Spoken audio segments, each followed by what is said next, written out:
বীরভূমে ঘন জঙ্গল আর খরস্রোতা দ্বারকা নদী।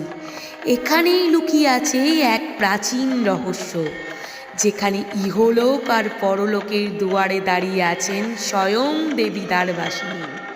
বীরভূমের অফবিট ডেস্টিনেশন এটি শুধু সতীপীঠ নয়, কিন্তু তার চেয়েও বেশি জাগ্রত। ইতিহাস বলছে এটি মল্ল রাজাদের আমলে তৈরি, কিন্তু কেন আজও লোকে ভিড় করেছে এই ঘন জঙ্গলের পথে? কারণ এই মা সাক্ষাৎ ফল দেয়নি। কেউ বলে রোগ মুক্তি হয়েছে, কেউ ফিরে পেয়েছে হারানো ভাগ্য। আর সবচেয়ে বড় রহস্য, তান্ত্রিক সাধনার এই পীঠস্থান নাকি কাটা মুন্ডু রক্ত দিয়ে নিত্য সেবার কথা শোনা যায়। কিন্তু কেন বারবার মানুষ ফিরে আসে? এর আসল কারণ লুকিয়ে আছে বাংলা মাসের 22 তারিখে। প্রতি 22 তারিখে এখানে হয় এক বিশেষ পুজো।